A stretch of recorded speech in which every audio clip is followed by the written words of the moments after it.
Friends, welcome to Kannan info Tamil. நம்ம இன்னைக்கு என்ன டாபிக் பார்க்க போறோம் அப்படின்னா, சமீப காலமா சீனா மற்றும் பாகிஸ்தான் தங்களுடைய அணு ஆயுதங்களின் எண்ணிக்கையை அதிவேகமா அதிகரிச்சு வந்துகிட்டு இருக்காங்க. வரும் காலத்துல இந்த இரண்டு நாடுகளும் இணைந்து இந்தியாவுடன் ஒரு யுத்தம் செய்வதற்கு அதிக வாய்ப்பு இருக்கு. இந்த சூழ்நிலையில சீனா மற்றும் பாகிஸ்தானுடன் ஒரு யுத்தத்தை எதிர்கொள்வதற்கு இந்தியா என்ன மாதிரியான திட்டங்களை கையில் வச்சிருக்காங்க, இந்தியாவுடைய அணு ஆயுதங்களின் எண்ணிக்கை எத்தனை, இந்தியாவால சீனா மற்றும் பாகிஸ்தான் மீது எவ்வாறு அணு ஆயுத தாக்குதல் நடத்த முடியும், பாகிஸ்தான் மற்றும் சீனா இந்தியா மீது ஒரு அணு ஆயுத தாக்குதல் நடத்தினாங்கன்னா அதை தடுப்பதற்கு இந்தியா என்ன மாதிரியான நடவடிக்கைகளை எடுத்திருக்காங்க அப்படிங்கிறது குறித்து நம்ம டீடைலா இந்த வீடியோல பார்க்கலாம். நம்ம சேனல்ல டிஃபென்ஸ் மற்றும் ஜியோபாலிட்டிக்ஸ் சம்பந்தமா தினம் ஒரு வீடியோ பப்ளிஷ் பண்ணிட்டு இருக்கோம். உங்களுக்கு நம்ம சேனல்ல பப்ளிஷ் பண்ற வீடியோஸ் பிடிச்சிருந்துச்சுன்னா சப்ஸ்கிரைப் பண்ணி சப்போர்ட் பண்ணுங்க. நீங்க பண்ற ஒவ்வொரு சப்ஸ்கிரிப்ஷனும் எனக்கு அடுத்தடுத்த வீடியோஸ் போடுறதுக்கு ஒரு மோட்டிவேஷனா இருக்கும். சமீப காலமா இந்தியாவின் எதிரி நாடுகளான சீனா மற்றும் பாகிஸ்தான் தங்களுடைய ராணுவத்திற்கு இடையிலான கோஆர்டினேஷனை பெருமளவுல அதிகரிச்சிருக்காங்க. இரு நாடுகளும் தங்களுடைய ராணுவத்தின் பலத்தை தொடர்ந்து அதிகரித்து வர்றாங்க. அது மட்டும் இல்லாம தங்களிடம் உள்ள அணு ஆயுதங்களின் எண்ணிக்கையையும் தொடர்ந்து அதிகரிச்சு வந்துகிட்டு இருக்காங்க. சீனா மற்றும் பாகிஸ்தானுடைய இந்த செயல்பாடு இந்தியாவுடைய பாதுகாப்பிற்கு ஒரு மிகப்பெரிய அச்சுறுத்தலை ஏற்படுத்தக்கூடிய விஷயம். இப்படி இந்தியாவின் எதிரி நாடுகள் தங்களுடைய அணு ஆயுதங்களை அதிகரிக்கும் பொழுது இந்தியா என்ன செஞ்சுக்கிட்டு இருக்காங்க அப்படின்னு உங்களுக்கு கேள்வி எழலாம். இப்போ நம்ம இந்தியாவுடைய அணு ஆயுத திட்டம் என்ன அப்படிங்கறத பார்க்கலாம். 1972ல பாகிஸ்தான் தங்களுடைய நியூக்ளியர் வெப்பன் புரோகிராம தொடங்கினாங்க. ஆனா இந்தியா 1974ல ஸ்மைலிங் புத்தா அப்படிங்கிற ஆபரேஷன் மூலமா தங்களுடைய முதல் அணு ஆயுத சோதனையை நடத்தினாங்க. இந்த அணு ஆயுத சோதனையை திருமதி இந்திரா காந்தி தலைமையிலான அரசாங்கம் நடத்தினாங்க.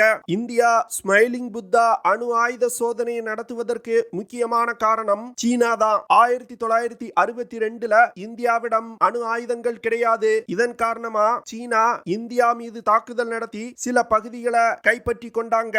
இந்த விஷயம் திருப்பி நடக்க கூடாது அப்படிங்கிறதுக்காக தான் திருமதி இந்திரா காந்தி தலைமையிலான இந்திய அரசாங்கம் இந்த ஸ்மைலிங் புத்தா ஆபரேஷனை கேரி அவுட் பண்ணாங்க. அதற்கு பிறகு மே 11, 1998ல திரு அடல் பிஹாரி வாஜ்பாய் அவர்களின் தலைமையிலான இந்திய அரசாங்கம் போக்ரான்ல வச்சு தன்னுடைய இரண்டாவது அணு ஆயுத சோதனையை வெற்றிகரமா நடத்தினாங்க.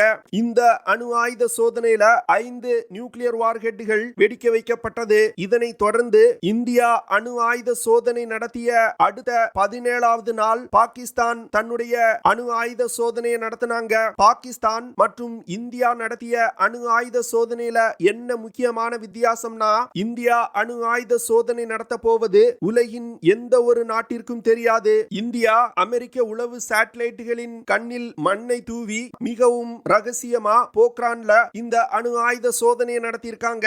ஆனா பாகிஸ்தான் நடத்த உள்ள அணு ஆயுத சோதனையை அமெரிக்க உளவு சேட்டலைட்டுகள் முன்பே படம் எடுத்துட்டாங்க. அமெரிக்கா பாகிஸ்தானை அணு ஆயுத சோதனை செய்யக்கூடாது அப்படின்னு மிரட்டல் விடுத்தாங்க. அது மட்டும் இல்லாம இந்தியா நடத்திய அணு ஆயுத சோதனை முழுக்க முழுக்க இந்திய விஞ்ஞானிகளால் உருவாக்கப்பட்ட தொழில்நுட்பம். ஆனா பாகிஸ்தானோ சீனாவிடம் இருந்து தொழில்நுட்பத்தை வாங்கி இந்த அணு ஆயுத சோதனை நடத்தியிருக்காங்க. தற்போதைய நிலையில் இந்தியாவிடம் 90 முதல் 160 அணு ஆயுதங்கள் இருக்கு. ஆனா பாகிஸ்தானிடம் 100 முதல் 165 அணு ஆயுதங்கள் இருக்கு. அதுவே சீனாவிடம் 350 அணு ஆயுதங்கள் இருக்கு. இந்தியாவிடம் 90 முதல் 160 அணு ஆயுதங்கள் தான் இருக்கு. இது பாகிஸ்தான் மற்றும் சீனாவை விட குறைவான அணு ஆயுதங்கள் அப்படின்னு நீங்க நினைக்கலாம். ஆனா உண்மையில இந்தியாவிடம் 700 கிலோ வெப்பன் கிரேட் புளூட்டோனியம் இருக்கு. இந்த 700 கிலோ புளூட்டோனியத்தை கொண்டு 213 அணு ஆயுதங்களை இந்தியாவால் தயாரிக்க முடியும். இந்தியா தேவைப்படும் பொழுது அணு ஆயுதங்களை அதிகமா தயாரித்துக் கொள்ளலாம் அப்படின்னு இந்த வெப்பன் கிரேட் புளூட்டோனியத்தை சேமிச்சு வச்சிருக்காங்க. அதனால இந்தியாவிடம் குறைவான அணு ஆயுதங்கள் இருக்கு அப்படின்னு நம்ம கவலைப்பட தேவையில்லை. அடுத்து எத்தனை அணு ஆயுதங்கள் இருக்கு அப்படிங்கிறது முக்கியம் இல்ல. ஆனா இருக்கக்கூடிய அணு ஆயுதங்களை எப்படி எதிரிகள் மீது பிரயோகிக்க முடியும் அப்படிங்கிறது தான் மிகவும் முக்கியம். அதுல சீனா மற்றும் பாகிஸ்தானை விட இந்தியா ஒரு முன்னேறிய நிலையில இருக்காங்க. குறிப்பா சொல்லணும் அப்படின்னா, தரையில் இருந்து குறைவான தூரத்துல ஒரு அணு ஆயுத தாக்குதல் நடத்துவதற்கு நடத்துவதற்கு இந்தியா பிருத்திவி மற்றும் அக்னி 1 அப்படிங்கிற 2 மிசைல்களை டெவலப் செஞ்சு வச்சிருக்காங்க. இதுல பிருத்திவி 2 மிசைல்னால 250 முதல் 350 கிலோமீட்டர் தூரத்துல உள்ள இலக்குகளை மிக துல்லியமா தாக்க முடியும். அக்னி 1 மிசைல்னால 700 முதல் 1200 கிலோமீட்டர் தூரத்துல உள்ள இலக்குகளை தாக்க முடியும். பிருத்திவி 2 மற்றும் அக்னி 1 மிசைல்களை இந்தியா பிரத்யேகமா பாகிஸ்தானை மனதில் வைத்து டெவலப் செஞ்சிருக்காங்க.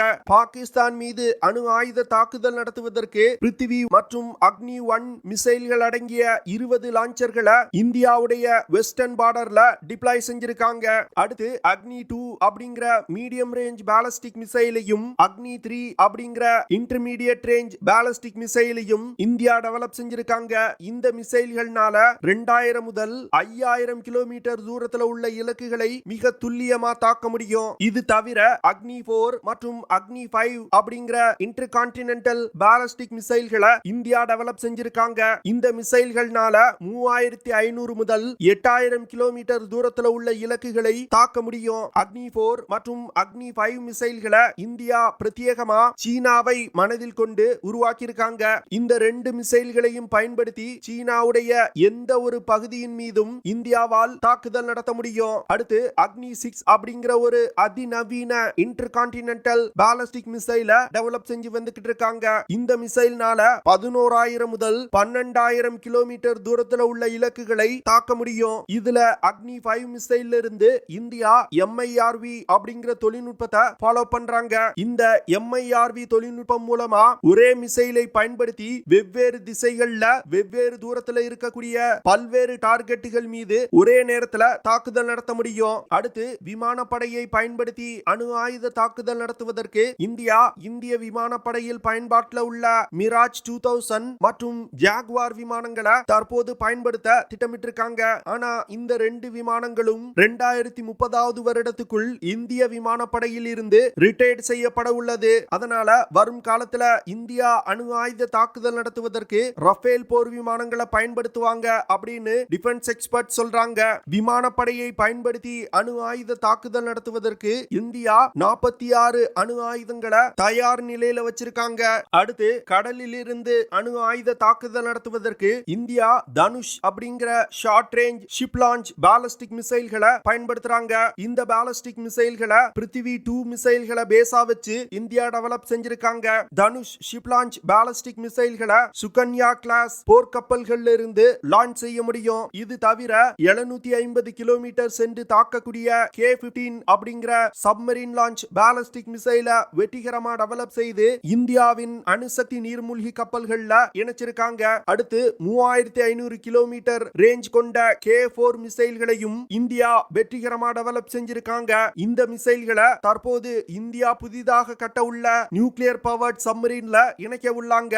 5000 கிலோமீட்டர் சென்று தாக்கக்கூடிய K5 சப்மரீன் லான்ச் பாலிஸ்டிக் மிசைல்களையும் இந்தியா டெவலப் செஞ்சு வந்துகிட்டு இருக்காங்க. தற்போது இந்திய கடற்படையில INS அரிகாந்த் அப்படிங்கிற ஒரே ஒரு அணுசக்தியால் இயங்கக்கூடிய நீர்மூழ்கி கப்பல் தான் பயன்பாட்டில் இருந்து வருது. ஆனா இன்னும் ஓரிரு மாதங்கள்ல INS அரிகாட் அப்படிங்கிற இன்னொரு அணுசக்தி நீர்மூழ்கி கப்பல் இணைக்கப்பட உள்ளது. அடுத்து 2024 மற்றும் 2025வது வருடத்துல S4 மற்றும் S4 ஸ்டார் அப்படிங்கிற 2 அணுசக்தி நீர்மூழ்கி கப்பல்கள் இந்திய கடற்படையில் இணைக்கப்பட உள்ளது. இந்த S4 மற்றும் S4 ஸ்டார் நீர்மூழ்கி கப்பல்கள் ஏற்கனவே இந்திய கடற்படையில் பயன்பாட்டில் உள்ள அணுசக்தி நீர்மூழ்கி கப்பல்களை விட மிக பெரியதா இருக்க போகுது. இதனால அதிக எண்ணிக்கையிலான K4 மற்றும் K5 சப்மரீன் லான்ச் பாலிஸ்டிக் மிசைல்களை இந்த நீர்மூழ்கி கப்பல்னால எடுத்து செல்ல முடியும். தரை மற்றும் ஆகாயத்திலிருந்து அணு ஆயுத தாக்குதல் நடத்தும் திறனை விட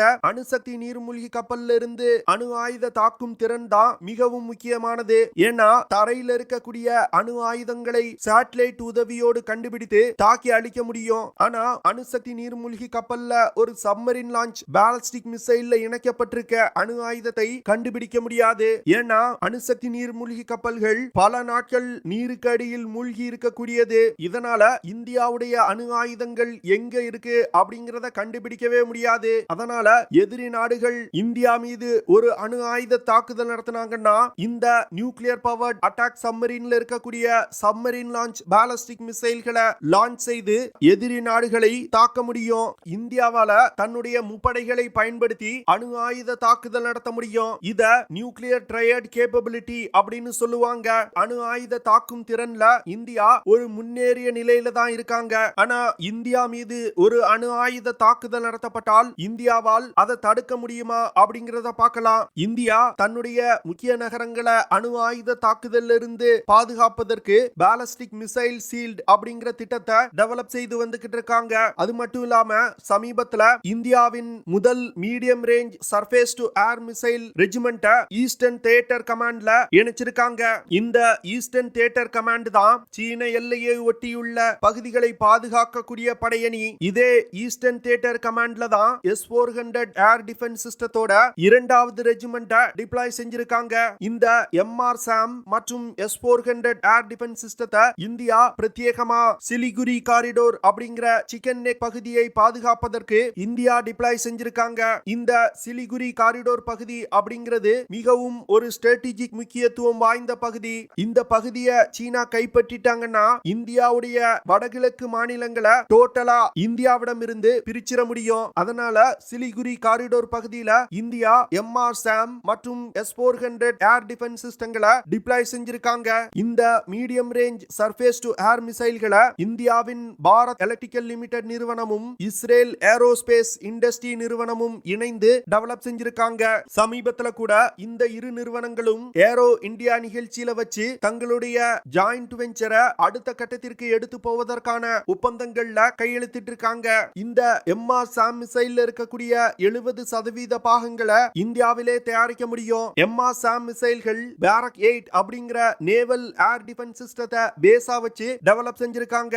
இந்த MR-SAM மிசைல்ல பயன்படுத்தப்படும் இன்டர்செப்டார் மிசைல்னால மாக் 2 அப்படிங்கிற வேகத்துல பறந்து சென்று இலக்குகளை தாக்க முடியும். குறிப்பா சொல்லணும் அப்படின்னா ஒலியின் வேகத்தை விட 2 மடங்கு வேகமா சென்று இலக்குகளை தாக்க முடியும். இந்த MR-SAM மிசைல்களை பயன்படுத்தி பல்வேறு விதமான ஏரியல் டார்கெட்டுகளை தாக்கி அழிக்க முடியும். குறிப்பா சொல்லணும் அப்படின்னா ஃபைட்டர் ஜெட் விமானங்கள், ட்ரோன்கள், cruise missile, glide bomb, unguided bomb போன்ற பல்வேறு விதமான ஏரியல் டார்கெட்டுகளை தாக்கி அழிக்க முடியும். இந்த MR-SAM மிசைல்னால அதிகபட்சமா ஒரே நேரத்துல ஒன்றுக்கும் மேற்பட்ட ஏரியல் டார்கெட்டுகளை 70 கிலோமீட்டர் தூரத்துல இருக்கும் பொழுதே தாக்கி அழிக்க முடியும். ஒரு MR-SAM ரெஜிமெண்ட் அப்படிங்கிறது 16 missile firing unit, compact management system, mobile launcher system, advance long range radar, mobile power pack, radar power system, reload vehicle, field service vehicle போன்ற பல்வேறு சிஸ்டங்கள் இணைந்ததுதான் ஒரு MR-SAM ரெஜிமெண்ட். இந்திய தரைப்படை போன்றே இந்திய விமானப்படையும் 18 ரெஜிமெண்ட் MR-SAM மிசைல்களை ஆர்டர் செஞ்சிருக்காங்க. சமீபத்துல இந்திய விமானப்படை முதல் MR-SAM மிசைல் ரெஜிமெண்ட இணைச்சாங்க. S-400 ஏர் டிஃபென்ஸ் சிஸ்டம் மற்றும் MR-SAM மிசைல்களை இணைத்து பயன்படுத்துறதுனால இந்தியாவுடைய ஏர் டிஃபென்ஸ் மிக சிறப்பா இருக்கும் அப்படின்னு டிஃபென்ஸ் எக்ஸ்பர்ட் சொல்றாங்க. இந்தியா மீது எந்த ஒரு நாடும் அணு ஆயுத தாக்குதல் நடத்துவது குறித்து யோசிக்க கூட மாட்டாங்க. அப்படியே அணு ஆயுத தாக்குதல் நடத்த முயன்றாங்கன்னா இந்தியாவால் அந்த அணு ஆயுத தாக்குதலை முறியடிக்க முடியும். ஓகே ஃப்ரெண்ட்ஸ், நம்ம வீடியோவோட நிறைவு பகுதிக்கு வந்துட்டோம். இதெல்லாம் தான் நான் உங்ககிட்ட ஷேர் பண்ணணும் அப்படின்னு நினைச்ச விஷயங்கள். ஐ ஹோப் நான் ஷேர் பண்ண விஷயங்கள் உங்களுக்கு பிடிச்சிருக்கும்னு நினைக்கிறேன். அப்படி பிடிச்சிருந்துச்சுன்னா ஷேர் பண்ணுங்க, லைக் பண்ணுங்க, கமெண்ட் பண்ணுங்க. மறக்காம நம்ம சேனலுக்கு சப்ஸ்கிரைப் பண்ணுங்க. அப்படியே அந்த பெல் நோட்டிபிகேஷனை கிளிக் பண்ணி ஆல்ங்கிற ஆப்ஷனை எனேபிள் பண்ணிக்கங்க. See you in the next video. Jai Hind.